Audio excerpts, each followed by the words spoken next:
afternoon everyone, welcome to day 4 of Income Protection Awareness Week. And today we're going to be doing a really deep dive into claims and underwriting, knowing, understandably, that these are two big reasons, positives and negatives, around what advisors feel about income protection. So first of all, today we're going to hear from LifeSearch, from their customer care team, on how they experience a claim from their advisor perspective. We're then going to hear from David Banks from Legal & General about the claims process and when it pays, some of the challenges around that. Going to hear from a couple of assessors from Aviva to talk through some of the value added benefits that come with their and other insurers' products. And then from Helen Croft around underwriting myths and some things that you may think about income protection underwriting that Helen and others believe may be misconceptions. We'll then finish the session with a quick, rapid paced panel session with Alan Knowles, Chair of the Protection Distributors Group, Anna Rogers, Head of Underwriting and Claims at LV, and Craig Patterson, Head of Underwriting and Claims at Royal London. So we've got 5 insurers, 2 advisors, just over an hour to fit it in. So without further ado, let's hear from LifeSearch, from Lisa Kelly, customer care advisor there, on her experience helping a claimant through the income protection process.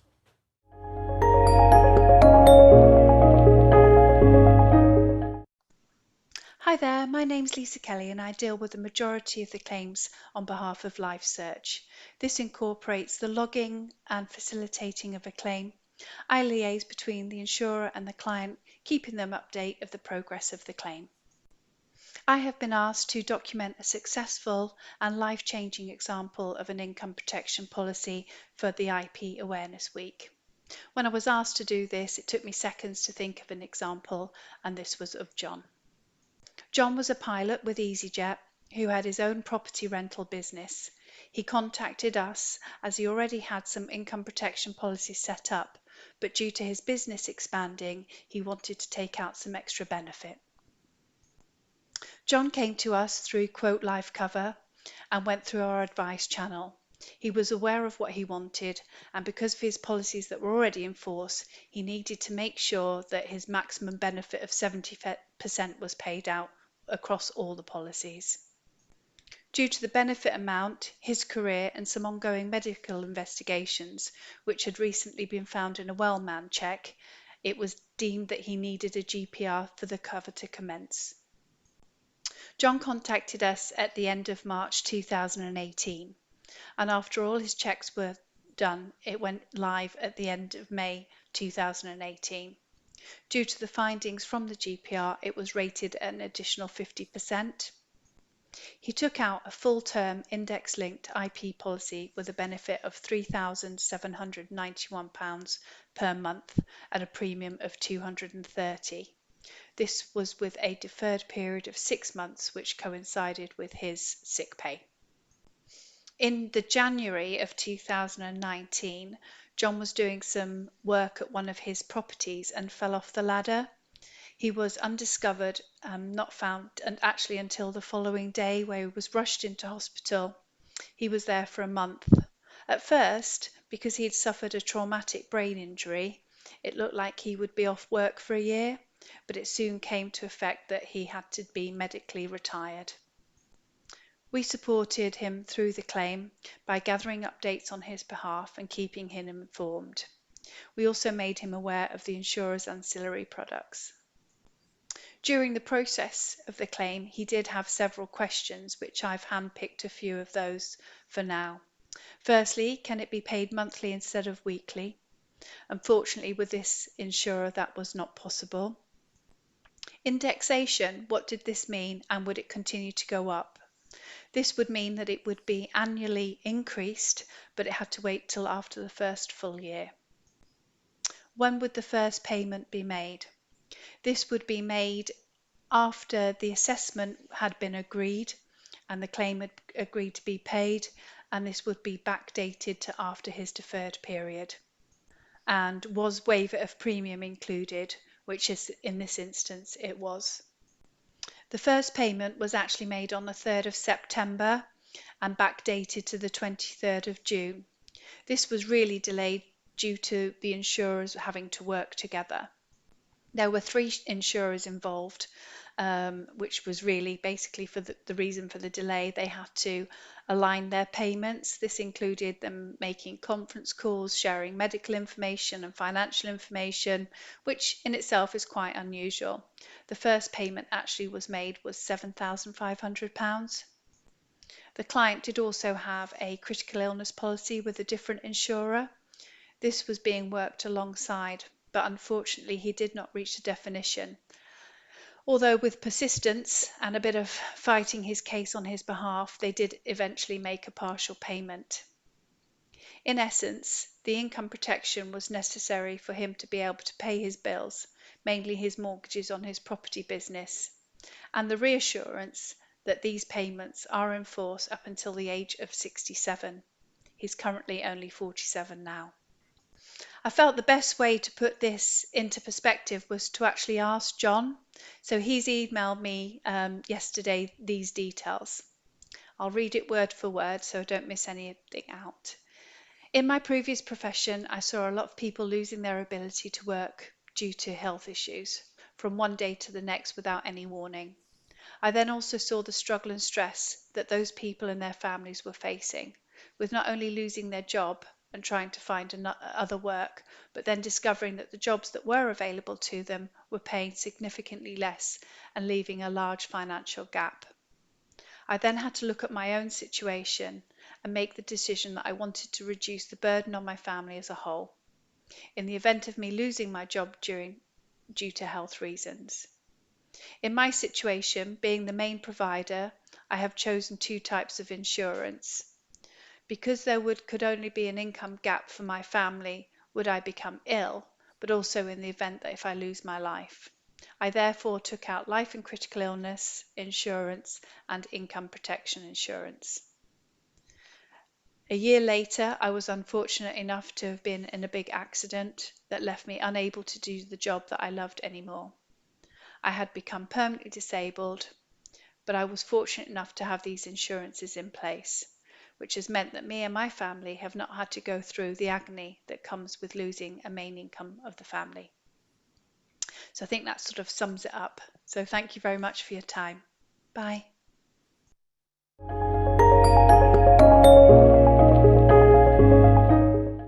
I hope you all enjoyed and found that video just as interesting and informative as we did when we received that in for this week. I think it really clearly brings out some of those real things that actually happen in cases, and possibly not the things that we always think about or talk about. Clearly, the critical illness income protection debate will go on, and there's no simple answer to that. But I think the sensitive way Lisa spoke and the real difference ultimately that income protection has and will continue to make to John's life for the next 20 years was really powerfully told there. So thank you, Lisa. Next person we're going to hear from is David Banks, Head of Underwriting and Claims at Legal & General.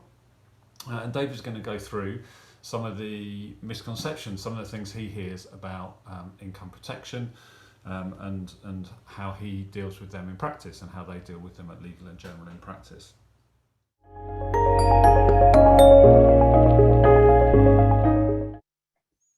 Thanks all for joining. I'm David Banks, Underwriting and Claims Director at Legal & General. The focus of our presentation today is to get under the skin of IP claims and whether, as a product, IP really does pay out when your customer is unable to work because they are ill or injured. Hearing from advisors, it can sometimes feel that the IP claims process is misunderstood. There are a number of perceptions around the claims process which we will aim to dispel. Such perceptions include that IP doesn't pay out, that it takes a long time to pay out, that there's a lot of evidence needed to assess a claim, that changes in income aren't supported at claim stage, and that ongoing income will always impact a customer's ability to claim. We're going to look at these perceptions and reality check each in turn. Of course, throughout, I will be talking solely from a Legal & General perspective. So firstly, the perception that IP doesn't pay out. In a market screaming for products that provide benefits to customers throughout the life of a policy, IP does exactly this. As well as providing a monthly payment, the client can also benefit from our rehabilitation and wellness support services. These are designed to help clients as soon as we are notified of a claim, and I'll cover more on these later in the presentation. We at Legal & General are proud to say we paid out 93% of IP claims in 2020. And in fact, a customer is significantly more likely to be off work for a month or more than die before retirement. On the slide, you'll see the example of a 35-year-old non-smoking female using our What are the chances calculator. A common theme amongst speedy successful claims is the quality of the advice the customer has received. Typically, this includes a thorough pre-sale financial assessment, cover tailored with a full understanding of the customer's existing sick pay arrangements, and honest disclosure of their medical history. Moving on to the second perception, that it takes a long time to pay out. This absolutely doesn't have to be the case. It's true to say that there's a little more evidence that needs to be assessed before a claim can be approved, by comparison to a life claim, for example. However, it's also true to say we have been refining our approach at Legal & General to make the process as quick and pain-free as possible. We do this in a few ways. Customers can submit evidence electronically. We have a UK-based call centre, and we have dedicated claims handlers that take ownership of a claim end to end. As a rule of thumb, the earlier we know about a claim, the sooner we can get on to the job of paying it. So early notification is the best tool for ensuring claims are paid quickly. Perception 3. There's a lot of evidence required in order to claim. To this challenge, my response would be, no, not really. In many cases, to successfully assess a claim, all we need is a letter from the customer's doctor to confirm the illness or injury, and proof of earnings for 12 months. And that's it. Less than you'd really need to take out a mortgage. And as ever, there are ways to make the submission of evidence easier and quicker. We touched on electronic submission already, and of course your customer can always speak to their dedicated claims handler as soon as a claim needs to be made, to ensure they know what is needed for their claim to be assessed. It really can be as simple as your customer taking a photo on their smartphone of their P60 and sending it to us. Moving on to the next perception, that changes in income aren't supported when a customer comes to claim. Well, I'm pleased to say they are. We understand that not everyone works a steady monthly salaried 9 to 5.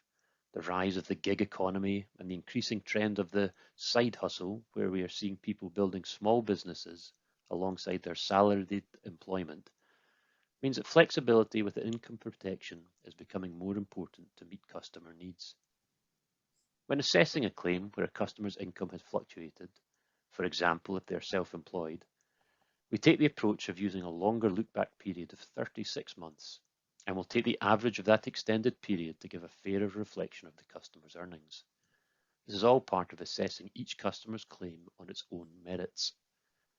Our IP product also has a built-in income guarantee, meaning even if the customer has earned below that threshold, they can rely on a guaranteed monthly income from our product for the duration of the claim. Which brings us to our final perception, that any ongoing income will impact an IP claim. In honesty, there is some truth in this. As income protection policies are designed to protect loss of income, naturally income that continues to be received will usually affect the level of benefit that is payable. It is not true, however, that all income will lead to an impact on the benefit paid. For example, we do not take into account lump sum insurance payouts, for example, proceeds from a critical illness policy, statutory sick pay, or income from savings or investments when calculating ongoing income. As always, we will assess each claim on its own merits. Also, making sure a thorough financial assessment is completed at outset is key to ensuring the customer gets the right amount of benefit for their circumstances. Throughout this presentation, I've been able to highlight the processes and systems we have in place at Legal & General to make claiming on IP as simple as possible. Our claims philosophy and the ethos of our rehabilitation services are underpinned by our desire to support your customer to return to health and return to work. Essentially, get back to being themselves. As every customer is individual, so are the circumstances of their claim, and we take the time needed to assess each claim individually. We ensure there is consistency and continuity when handling a claim from notification to the final payment. And throughout the claim, rehabilitation services are there, tailored to your customer's individual circumstances, providing help such as physiotherapy or cognitive behavioural therapy to get them back on their feet more quickly.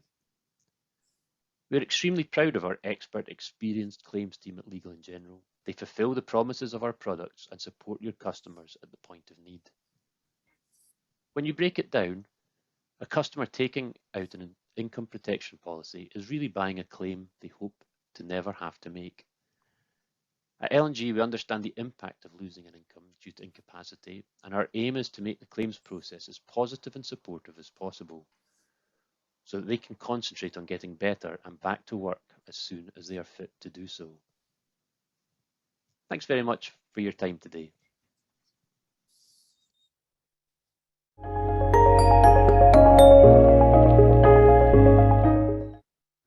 Thank you, David.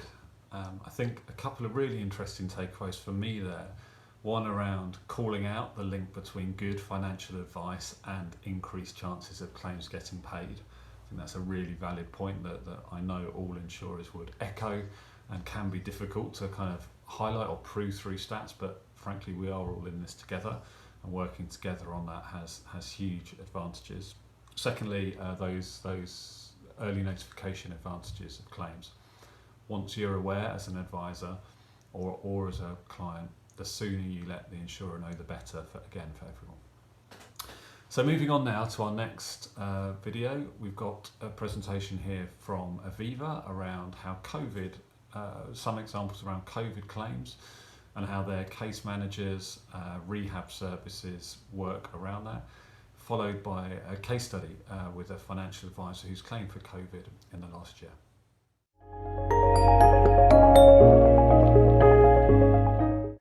Thank you for having us this afternoon, or today, should I say.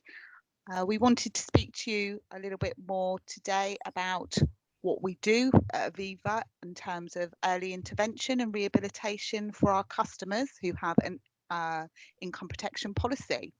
Particularly over the last 18 months, as we're all aware of COVID-19 and the global pandemic that's been happening. We very much recognise that in our claims team that we need to provide support to our customers who are recovering and returning to work following diagnosis of COVID-19, but also to our customers as well who may be anxious about returning into the workplace or just generally about COVID-19 and how it affects them. Sometimes it's about returning into the workplace and being fearful of actually bringing COVID-19 into the home to where their family are, maybe some vulnerable family members that they have. So it's not just about whether you've had COVID-19, but it's support for those people that are just generally worried as well. So in the last 18 months, because we've recognised what's happening, we wanted to try and help our customers as much as we can. So we've implemented a variety of support packages. Right from the get-go, we provide dedicated case management for our customers, and it enables them to have the best possible customer experience.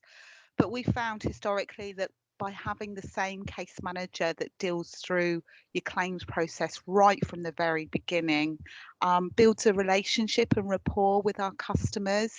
And it also then helps us to identify, actually, is there any other support that we can provide to our customers, whether that be signposting or actually providing some treatment pathways to our customers.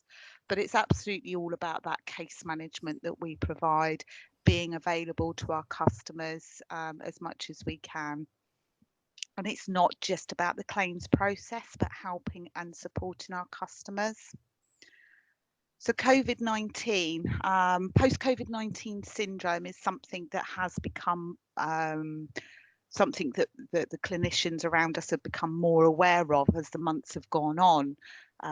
Obviously, in the very early stages of the pandemic, it was about having that condition and then recovering from it, having been infected.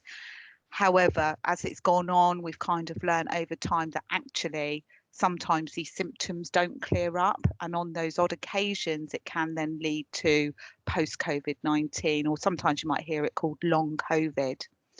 So there's a lot of symptoms that we know about COVID, and some of the really obvious ones. I know on the government websites it tells you about, loss of taste and smell, that type of thing. But actually, there's other things that we recognise as well can affect people.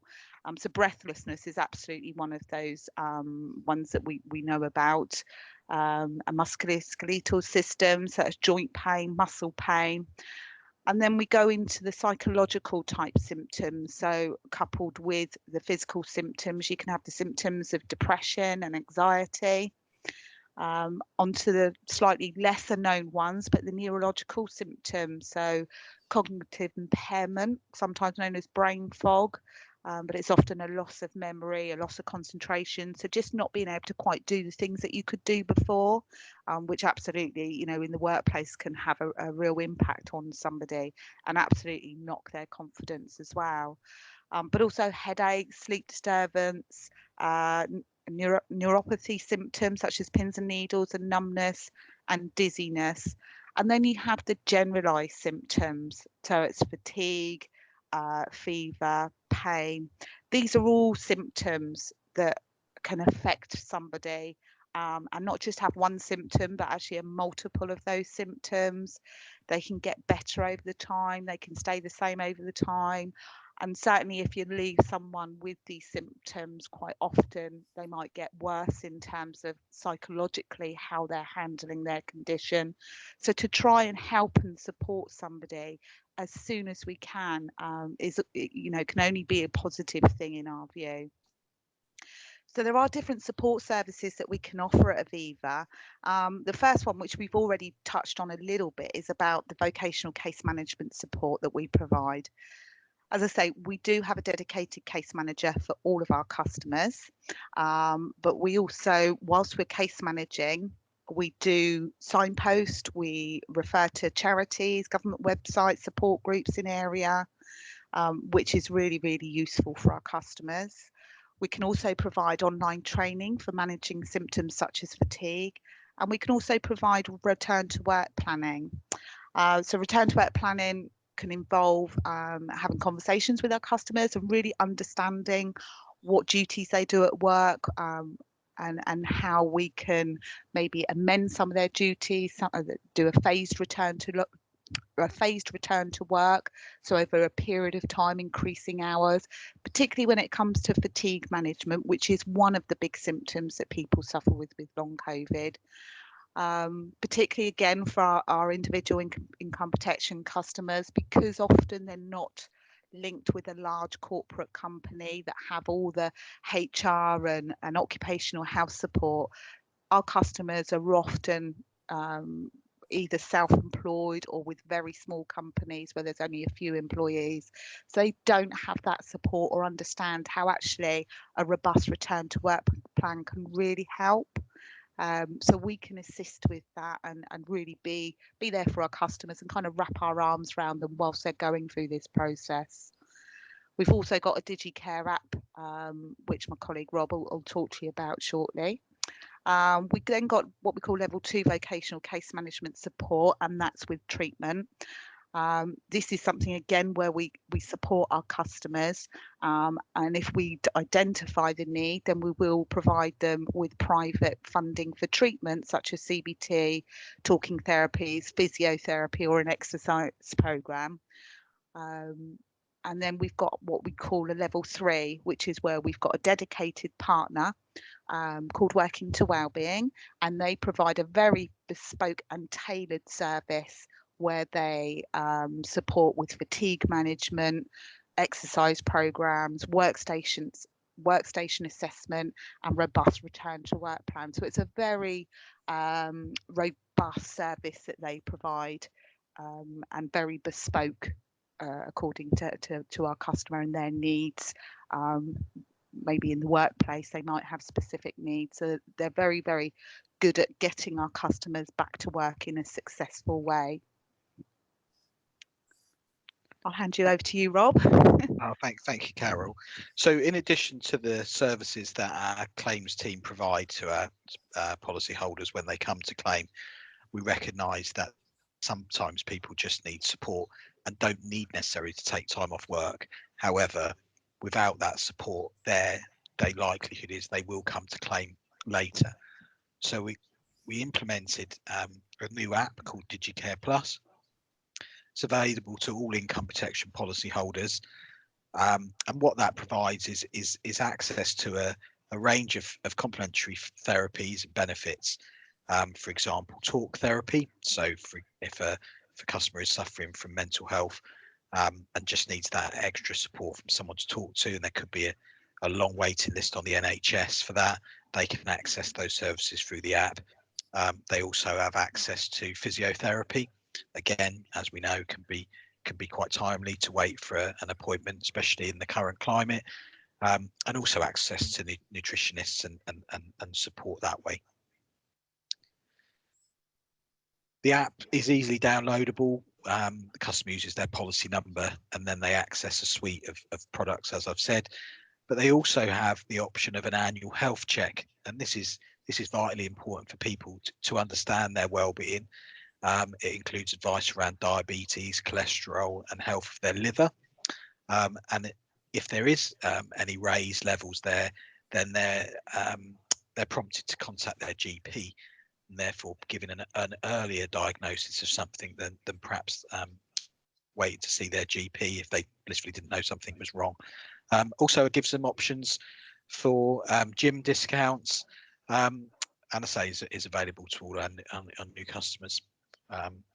We're going to finish with a short video now of one of our customers that's recently been supported by one of our case managers, Hayley, and this is one of our policyholders that had suffered with COVID symptoms.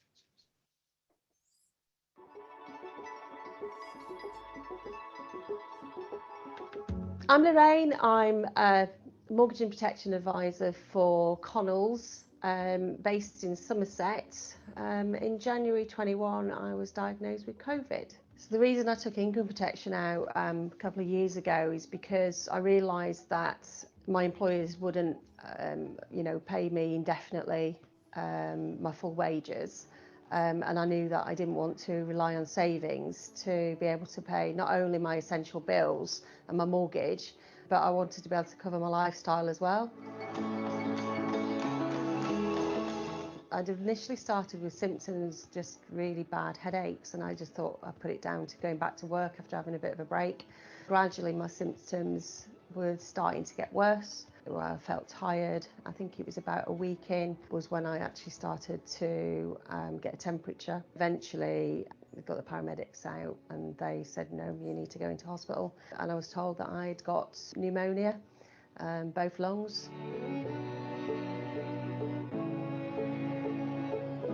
During that time when I started to feel a little bit better, I phoned Aviva and I spoke to Hayley, who went through all the benefits that I had with my income protection policy, and she said that I would be able to claim on my hospital benefit initially if I was in for more than 6 days. I would say the hospital benefit claim that I put in really did help me financially, but also emotionally, because it gave me time to think, well, actually I can take a bit more time off to recover from the illness. It gave me that security to be able to not worry. I was still in hospital when she rang again. She said, well, don't worry, just send in your discharge letter from the hospital and we'll pay you your hospital benefit. She also told me about that, if I was off longer for more than 4 weeks, I'll be able to claim on my income protection policy. But as it was, when I did come out of hospital, I was feeling a lot better. Hayley said maybe I could benefit from the rehab from Aviva, and had a few telephone appointments. She would ring me as little or as often as I wanted, really, just to talk through how, you know, I could benefit from doing certain exercises. And she just generally she was a listening ear. I didn't feel alone. My mind's got stronger since I had the rehab. Because of the illness being so severe that it was, I kind of, for a little while, I'd been thinking to myself, I'm probably not doing enough exercise. Why did it affect me? And that's why since July, I've actually joined the gym and feeling fantastic now. I'm still doing the same amount of work, but I'm also having an enjoyable lifestyle of exercise and getting out and feeling more active.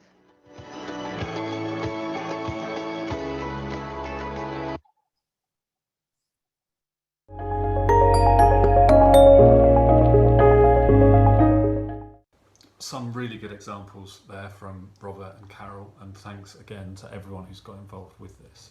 I think it is important to recognise that all insurers have their own versions of value-add services, rehab benefits and the like, and we encourage you to talk with your BDMs or phone your insurers to find out just what they offer today. Now, last but not least, a bit of a change of focus as we move from the claim side to the underwriting side. So we've got one presentation on this from Helen Croft from AIG, who's going to talk us through some of the myths, misconceptions again that she hears about the underwriting side of things.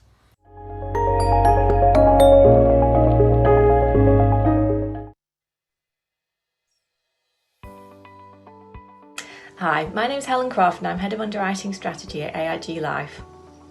I'm going to talk to you today about income protection and underwriting.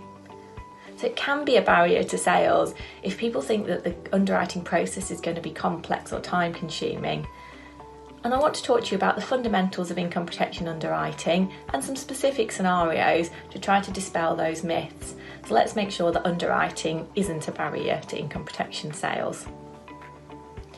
So principally what we're doing when we're underwriting income protection is we're looking to make sure that the amount of money that's coming in matches the amount of money that will need to be paid out in claims. So it makes sure that the right amount of money is in the pot for when our customers need it. Income protection underwriting has three fundamental pieces. So medical underwriting, where we're looking if someone has a pre-existing medical condition which may make them more likely to make a claim over the term of the policy. Financial underwriting, where we're looking to see is the amount of cover that's been requested reasonable and fair based on the applicant's situation. And occupational underwriting, where we're looking to see if there's any additional risk from the applicant's occupational situation. So the first area that I wanted to touch on was this perception that income protection underwriting is complex and time consuming. So what we actually see in practice is that nearly 70% of people are offered an immediate decision for income protection. That means for most people it's a really quick, easy and straightforward process. We know that 9 out of 10 applicants for income protection are accepted for the benefit that they apply for. So we can see that there are advanced system rules and then also underwriters in place that can make sure that the income protection underwriting process is sleek and quick and efficient. So in terms of the application journey, there are additional questions in an income protection application than you would see in a life protection application, but there will only be a small number.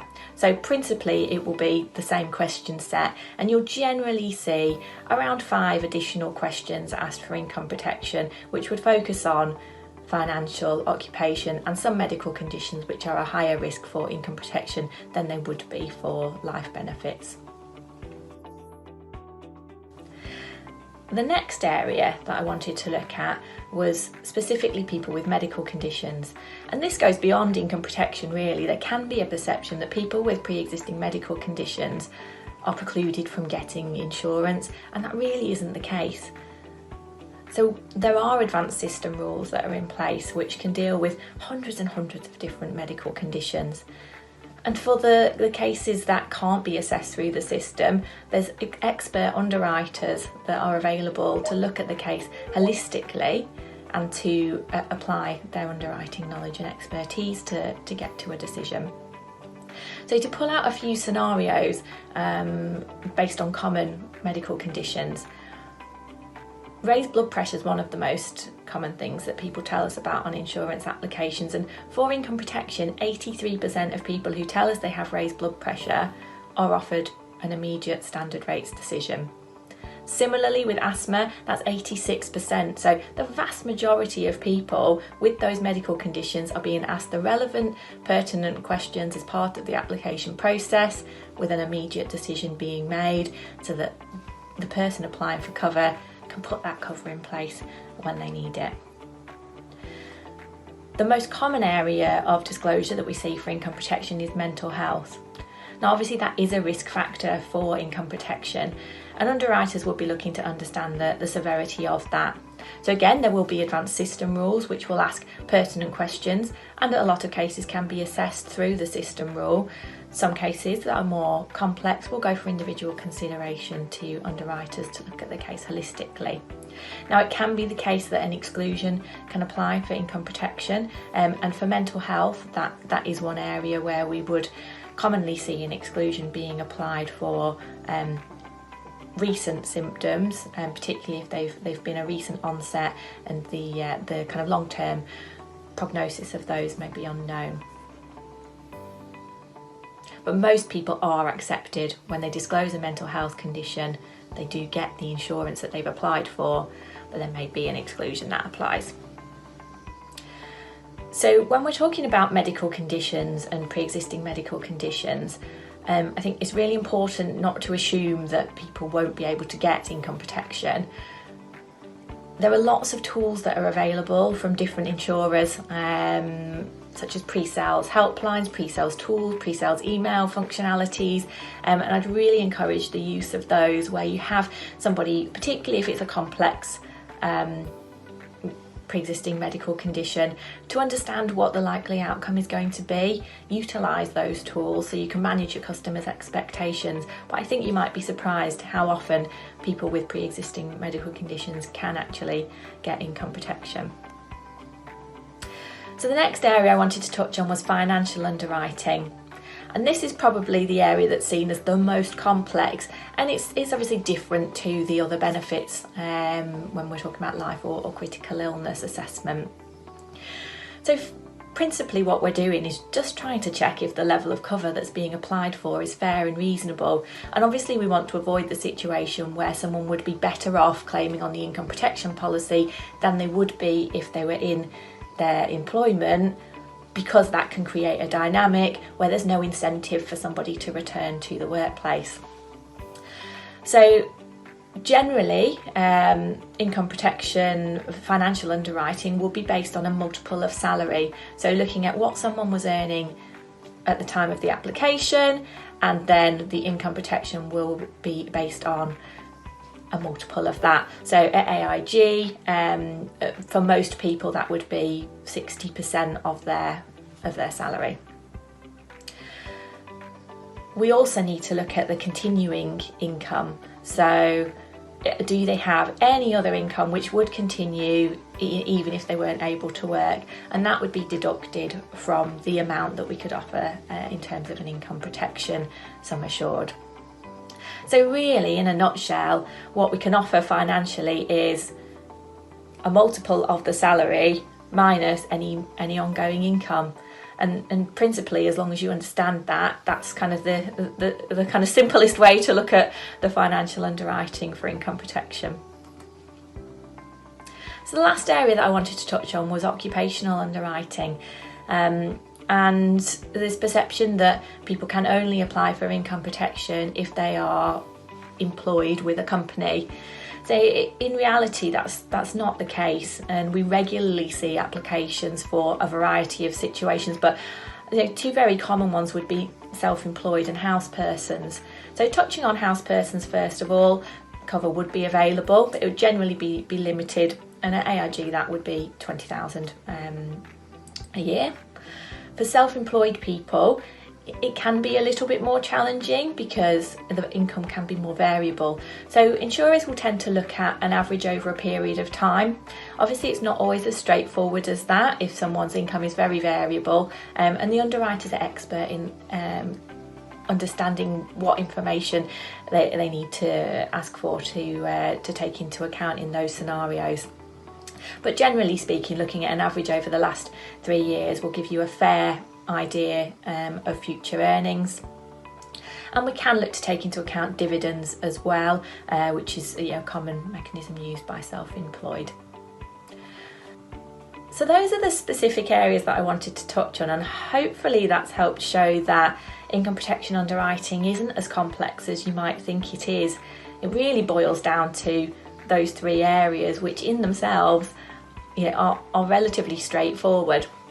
So in terms of key takeaways, the messages that I want you to go away with are that income protection underwriting isn't as complex as you might think it is. Most people that apply for income protection get an immediate decision straight through the online system. There are tools available to help you understand the levels of cover that are available, and pre-sales helplines, pre-sales tools, pre-sales services to help manage the expectations around pre-existing medical conditions. So don't assume that people with medical conditions can't get income protection. So that's not necessarily the case.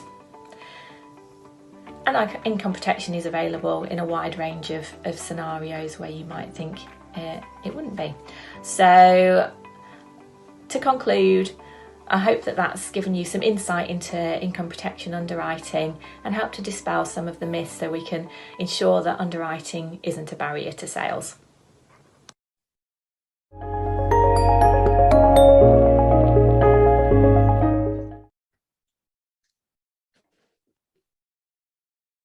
Thank you very much, Helen. And as we move from those videos into a live Q&A, I do just want to call out, I guess, for those of you who don't know, who aren't familiar with the people you've just heard from, the seniority, frankly, of those people. So David, Carol, Robert, Helen, and Craig and Anna, who are joining us now, really are, frankly, at the top of their game in underwriting and claims. And I think that level of engagement with this week, them spending their own time and their organisations encouraging and allowing them to engage with us and you this week is, I think, one of the big positives of this week. And I think it's fair to say with underwriting and claims today in general.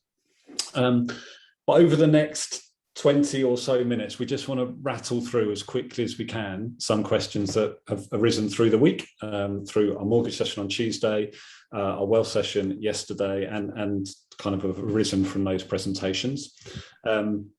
So pleased to see you're all there. So just a quick reminder of introduction. So Alan Knowles is Chair of the Protection Distributors Group and MD at Cura. Craig is Chief Underwriter at Royal London, and Anna is Head of Underwriting and Claims at LV. And maybe to dive in, so our focus for this week is very much on advisors new or maybe coming back to income protection. So maybe I could ask you first, Craig, and then Alan, for people who are new to income protection, how different will they find income protection underwriting to life underwriting from your perspective, Craig? Yeah, thanks very much for having me, Andrew. Can you hear me okay? Yep. Perfect. So, some of my colleagues in their videos have covered some of these. The fundamental difference is that we're essentially worried about a customer's propensity to be off work rather than their likelihood of dying during the length of the contract. So we're going to be more concerned about what might normally be perceived to be more minor conditions that usually have little impact on mortality, but they more commonly result in time off work, such as musculoskeletal conditions, mental health, skin complaints, that kind of thing. And for the same reason, more serious conditions such as heart disease and diabetes, you'll normally be able to get a life cover policy for conditions like that with a rating, but the likelihood of these conditions causing a customer to be absent from work is materially higher. So quite often you'll see customers with these conditions who apply for IP being declined. There's a couple other differences that I'd call out. More hazardous occupations that have a higher risk of absence from work will sometimes result in IP being declined, whereas you typically expect to see life cover offered with a rating. And as a couple of my colleagues have mentioned there, financial underwriting is slightly different. We don't get financial evidence up front, but the benefit a customer applies for is usually based on a proportion of their income, and crucially, what happens to that income in the event that they are unable to work. Thanks, Craig. Alan, from your, I guess, perspective as an advisor. Yeah, so I mean, the first thing I would say is for anyone new at this is don't be scared of income protection underwriting. I think everyone's shown so far in the presentations and sort of hit the nail on the head, and especially Helen with the latter part, is that the applications are very similar to life insurance. So, you know, Helen said there's maybe, 5 extra questions. So in my experience, all your mainstream insurers, the questions are very, very similar. The difference for me comes if you start looking at the friendly societies. Which is brilliant because we've then got more insurance companies to look at. But the friendly societies typically do have slightly longer applications, so they are more in depth. But I would just say to anyone who is new at advising IPAW, maybe who hasn't done much of it, if you are going to recommend a friendly society or someone who's a little bit different, just have a look at the application form first, just sit down and go through it. A lot of companies now offer telephone interviews and underwriting. So if you don't feel comfortable doing the questions yourself, or you don't want to go through those, you can get the insurance companies quite often who would then use a third party, someone like Morgan Ash, for example, who would then ring up and go through the questions with the customer on your behalf. I think, you know, one of the key differences for me between the outcomes with regards to, say, life underwriting and income protection underwriting is for life insurance and for CI, I guess more life insurance. Life insurance, you typically get ratings, you get standard premiums, you get postpones, you get declines. If you put income protection into the mix, you are much more likely to start seeing exclusions. So as Craig mentioned, you've got your sort of more minor ailments. So if you've got someone who's had knee pain last year or knee surgery, life insurance is probably not going to really make a difference. But for income protection, you really want to just preempt that because it's probably going to be an exclusion, which is fine as long as you explain that to the client, as long as you preempt it, as long as you know upfront that that is going to be exclusion. Then people are only going into that engagement knowing what to expect from it. I think for me, where it actually gets quite interesting on the income protection side, though, is that you've got conditions, and so slight disagreement with Craig actually on this one, but for diabetes, it's a perfect example for me because for a type 2 diabetic, it's very, very hard to get critical illness cover. There's only 1, maybe 2 providers who might consider in set circumstances, but for income protection, we've actually now got quite a few providers who will consider income protection for someone with diabetes. And what's really interesting is that some insurers will exclude and keep the price the same, whereas some insurers will actually load the premiums but then cover the condition. So it's really interesting for me because and for any advisors, because it again gives you choice, gives you options that you can present to your clients. So yeah, so it's a long way of me saying similar, but with some key differences. No, that's great, Alan. Thank you. And there's a couple of things in there that I will come back to, but maybe I don't know why I've assigned Anna the role of underwriting historian. But I suppose for those people who are coming back to income protection on the advisor side, or I suppose a client who's maybe applied 5 or 10 years ago, how much have you seen things change over that time? How different do you think that experience would be? I think it would be very different today from 10 years ago for some of the many factors that my colleagues have already pointed out.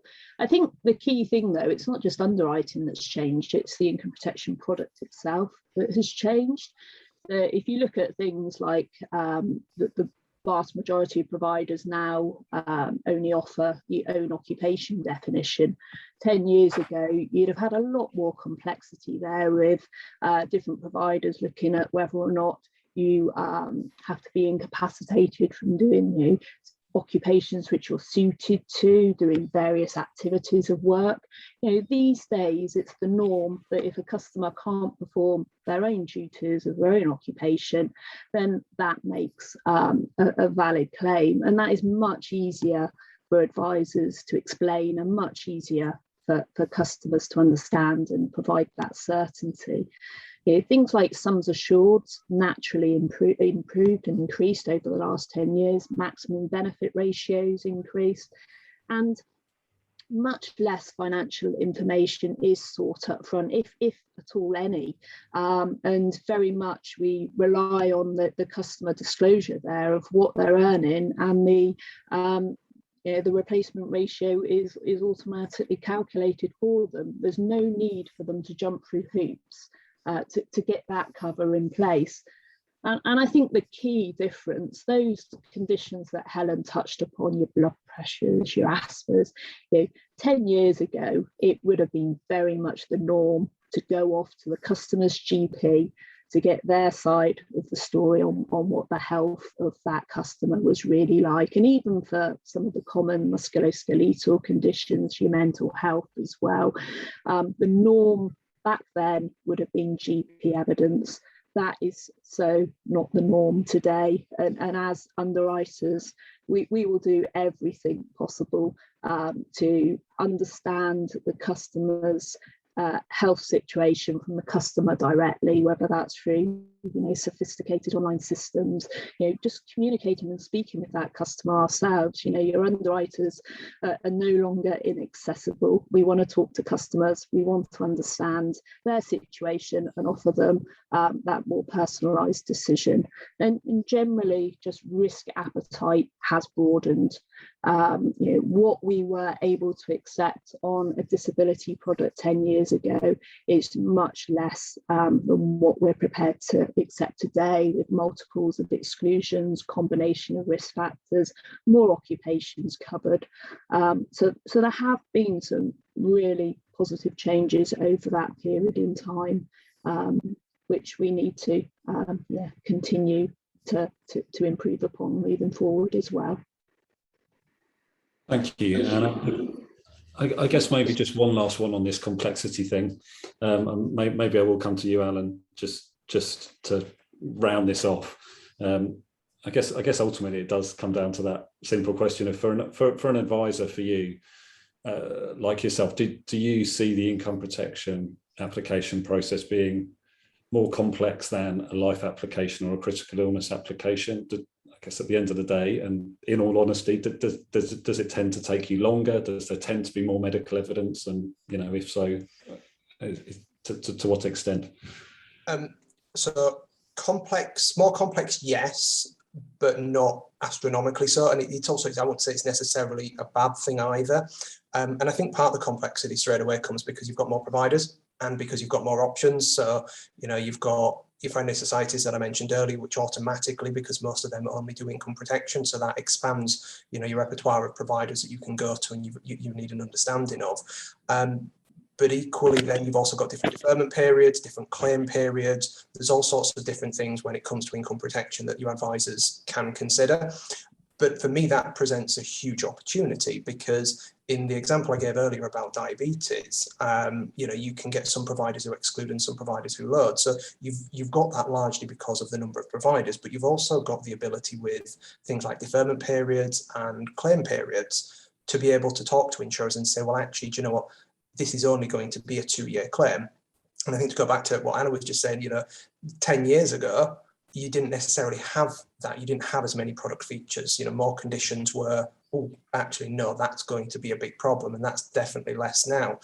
But we can go to an insurer and say, well, actually, we've got, this isn't going to pay out after 1 week because the client's got 12 months worth of sick pay. So this has got a 12-month wait on it. So therefore, surely the risk of this is lower than having it paying out after 1 week or 4 weeks.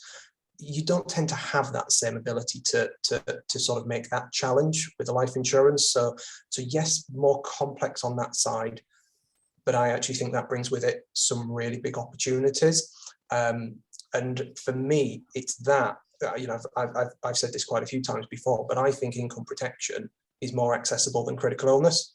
And I know the two shouldn't be, it's not either or, the two should be complementary, but we got a lot of our business in from referrals, it comes from other IFAs, it comes from protection writers, and quite often people will approach us and say, well, we're struggling to find critical illness for this client. And one of the first things I will say to them is, what about income protection? Have you considered income protection? And they'll say, well, no, surely that's a no. If you can't have critical illness, then definitely that's a no. but actually that's not the case. A lot of our income protection inquiries start as critical illness.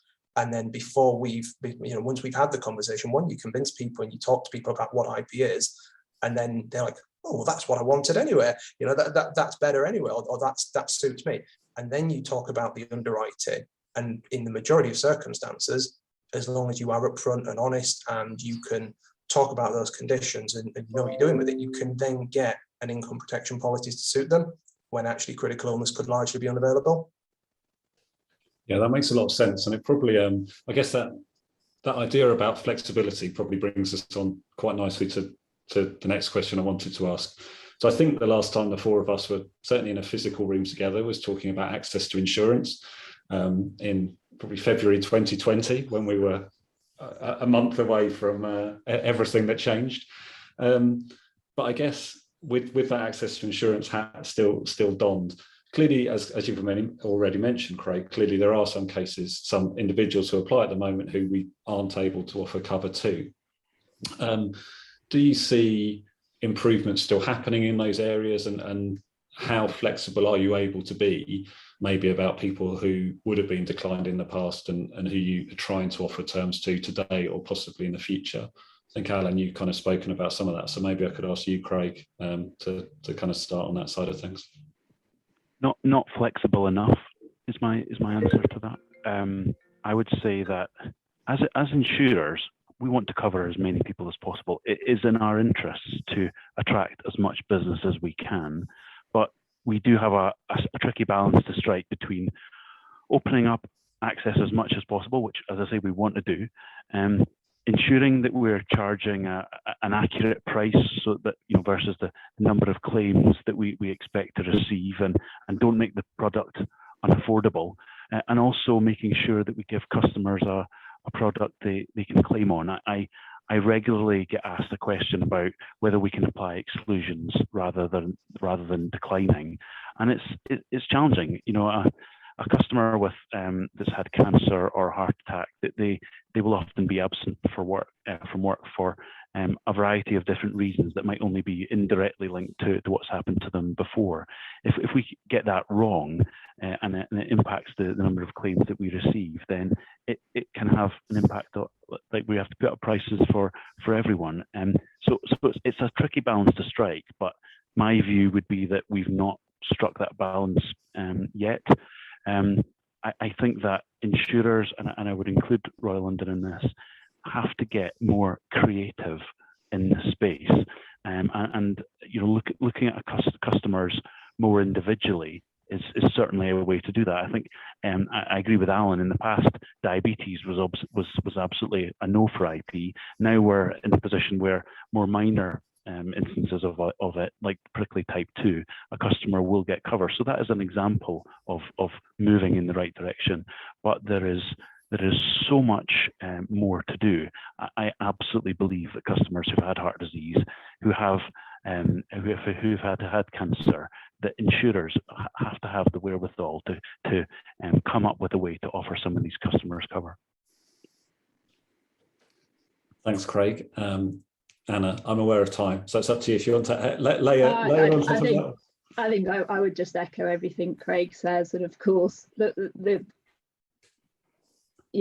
some customers, unfortunately, it is too late after the illness has already occurred. So for the advisors out there, it is sell the product as early as possible, so that that claim for that heart disease is already covered under the policy.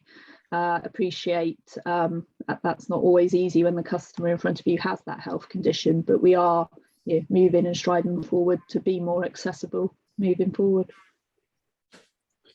Thank you. I apologise if you heard my phone ringing then.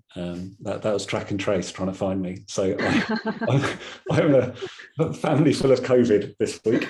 And so if anyone asks, you can prove that I was busy when they called to see where I was. I wasn't escaping. Yeah, I know we're over time, but this is recorded, so if you have to go to other meetings, people watching I just want to cover claims in, as I say, no more than 10 minutes, just to kind of get some of the initial feedback on that from you guys. So please do bear with us if you can. So moving on to claims then, I think David talked really well about some of the issues that make claims payments more or less likely, but Craig, I wonder from your experience, and I think Royal London have done some really good stuff on this, on I guess ultimately the hard question about why are some claims not paid? Why can't we pay 100% of claims? I'll throw that directly to you, Craig. Yeah, so based on the claims statistics that we released for the year 2020, we saw that the proportion decline was broadly split this way. So 2/3 of the claims that we declined were declined due to a definition not being met, and the remaining 1/3 was declined due to misrepresentation. So I'll come to misrepresentation first. It's a bit like the underwriting conversation we've just had. It's really important to be clear that the reasons why an IP claim could be declined due to misrep might often be perceived to be quite a bit more minor than the reasons that would impact a life or critical illness claim. So the customer answering the application form questions is crucial, irrespective of the cover they've applied for. But forgetting about a musculoskeletal injury or a recent but minor mental health condition is highly unlikely to impact a life or CI claim. And even if it did, we'd probably pay a proportion, whereas in income protection, it can result in a claim being declined because we wouldn't have offered cover, or we would have offered cover with an exclusion, and that's the reason that the customer is now claiming. So that's a really important nuance to be close to. And therefore it's crucial that the application form process, the process by which advisors gather the answers to these questions from their customers is absolutely robust. In terms of definition not met, the getting rid of working tasks, which Anna covered earlier on, has been a huge shift. So previously that would have been a big reason for claims being declined, and it's virtually zero for us now, and I'm sure it's the same for other insurers. The challenge we do see most often relates to financial underwriting, because either the customer selected a sum assured that's based on an income that they don't actually have by the time they claim, or they haven't got things right in terms of their sick pay, so that their income is continuing at quite a high level when they come off, they're actually off work. So reviewing these things, making sure you get the information up front, and then crucially reviewing them through the lifetime of the policy is absolutely fundamental. That makes sense, thank you. And I guess then the positive side of that is what can we do to make more IP claims be paid?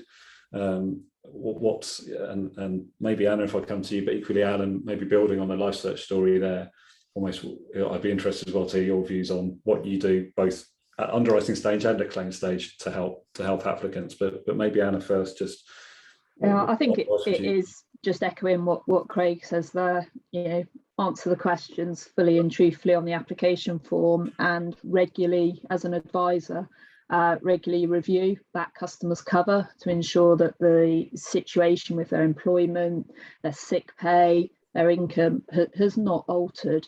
And of course, something which one of the other speakers covered was, notify us of that claim as quickly as possible so that we can support that customer, whether that's with rehabilitation services, even before the end of the deferred period. It's all how you can support that customer. And also in the event of a claim is just that customer providing us with the information that we've asked for, the reasonable information that we've asked for, like your pay slip or what have you. It's even as simple of things as that is how we can get more claims paid and get them paid as quickly as possible, because I don't think it's just about paying more, it is about getting them receiving that benefit as soon as possible. Alan, from your side, I guess as an advisor, what advice would you give to others who may have their first IP claim coming their way? Yeah, I mean, largely just echoing what's already been said. I mean, up front, it's making sure that people are aware of the dangers of non-disclosure. You know, we would tell every customer that applies with us or that we do, you know, that we arrange cover for, and say to them, the majority of policies do pay out. And, you know, we just need you to be honest and open and honest with all of your answers, and just highlight to them the danger of non-disclosure, and even just put them at risk and say, look, if you're not sure, then mention it, then say it, and at least then we can ask the insurer, we can decide whether it needs to go down, or we can send something out to the doctors and find out, because it's so vitally important that it is correct. I think the thing that I would just add on with it is on the financial side of things. And I think there's an onus on both the advisor and the insurer with this, because not enough advisors do annual reviews with their clients, and it can be very transactional with you know, protection insurance. So actually, income protection has got it's that one policy out of the three main protection policies where really the income on an ongoing basis. I know you've got your benefit guarantees that a lot provide, but it can still make an impact if your income jumps up or down. So it's a perfect product to actually say to a customer, once a year, let's touch base. And actually then if you do want to review everything, brilliant, it gives you the perfect opportunity to do so. But I would also flip that onto the insurer's side as well and say there's an onus there and a responsibility to do anniversary statements, and even to maybe go a step further and to highlight what earnings they've got to have to be eligible for that benefit, especially if there's index linking where the benefit goes up every year. So I think there's more that both sides can do on that, and that we should do. And yeah, just second, the early intervention, getting involved with claims as quickly as possible. There's no harm knowing about it sooner. And we've seen a lot in the group space how good the rehabilitation and the early intervention. We've seen it ourselves in Cura with both clients and and staff as well. So we've seen how good that can be. But obviously seeing more of it now in the individual space as well is brilliant as well, because if we've just got to notify the insurer if a client rings, or encourage our clients to tell us as quickly as possible when one of those claims or a possible claim might be coming. That's great. Thank you, Alan. I'm aware of time, so I think I'm going to wrap up now. I can see there are questions we haven't answered. I think, as on other days, we will share those questions with the panelists and come back with answers where possible, or direct you to other materials where we know that you can get those answers. So thank you all for listening. We were promised at some point that people wouldn't be interested in an hour of people talking about underwriting and claims. So we decided to do an hour and 10 minutes. So there you go. That's what happens if we ever get that feedback. And we have had huge numbers of registrations for today and other days this week. So thank you all for engaging today. A reminder that tomorrow is the last day of Income Protection Awareness Week. Katie, Joe and I will be back for a live session from 12. Looking at the many pledges that companies and individuals have made through the week. So if you still want to get involved and be included and have your pledge played live through a video or screen or on screen, then please do get involved, and we'll share that and make our pledges and promises for what happens next tomorrow. So hope to see lots of you then, and thank you all for attending today. Bye.